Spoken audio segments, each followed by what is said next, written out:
Salut la peuplade, ici Lundistrife et bienvenue dans une vidéo un peu particulière où je vais vous parler d'un PC un peu particulier.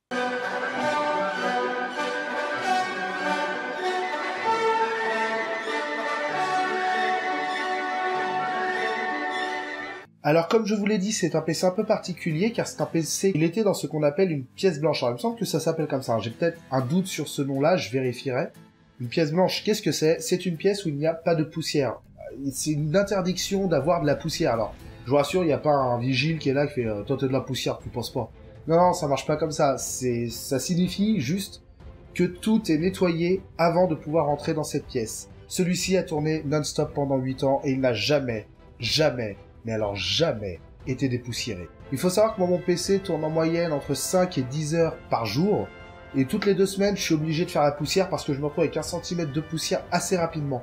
Et donc ce PC a juste fonctionné 4 heures chez moi, le temps de réinstaller Windows au propre.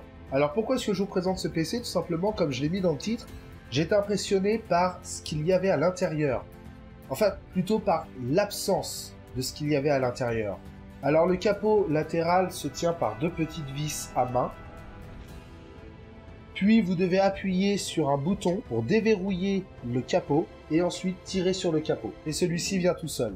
Et comme vous pouvez le voir, à l'intérieur, c'est quand même plutôt propre. Et pour ceux qui se posent la question, non, il n'a pas été nettoyé. Je n'ai rien touché.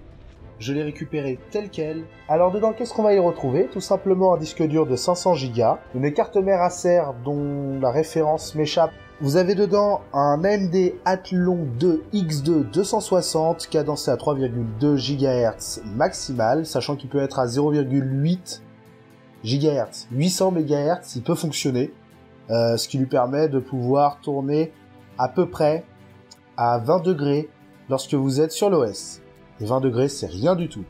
Avec le refroidisseur de base et aucun ventilateur dans la tour. Vous avez aussi un lecteur optique, même si on s'en sert plus beaucoup. Les USB sont du 2.0 et aussi vous avez sur l'arrière de la tour toute la connectique classique. Vous pouvez voir qu'il n'y a pas d'HDMI, vous pouvez voir que là-dedans non plus il n'y a pas de carte graphique.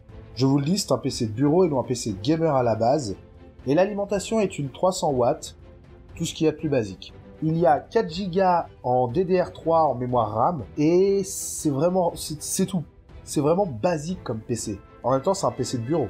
J'étais quand même tenté de me dire, vu qu'il y a un APU avec le processeur, est-ce que le processeur peut faire fonctionner des jeux? Oui, par exemple, j'ai pu jouer à FF14 avec, et il le fait très bien tourner. Il n'y a pas de souci. Alors les graphismes sont pas fous, je vous le reconnais. Mais il le fait tourner quand même. Après, on peut peut-être en faire quelque chose au niveau gaming en lui rajoutant une carte graphique qui ne nécessite pas un branchement sur l'alimentation. Parce que j'ai vérifié plusieurs fois et je n'ai pas vu de branchement multipin pour ça. Et enfin, pour terminer, il faut savoir que le système d'opération de cette machine est Windows 7. Elle fonctionne très bien avec Windows 7, il n'y avait aucune raison que j'installe un Windows supérieur. Alors voilà, cette vidéo est bientôt terminée. Et si je vous ai parlé de ce PC, c'est parce que je trouvais ça impressionnant de voir un PC aussi peu poussiéreux alors qu'il a tourné aussi longtemps. Si cette vidéo vous a plu, n'hésitez pas à vous abonner, à mettre un pouce bleu et à commenter. Vous retrouverez le lien de mon Twitter dans la description. Sur ce, mesdames, mesdemoiselles, messieurs, je vous souhaite à tous de passer une bonne journée, une bonne soirée, une bonne nuit, en fonction de l'heure à laquelle vous regardez cette vidéo. Ciao!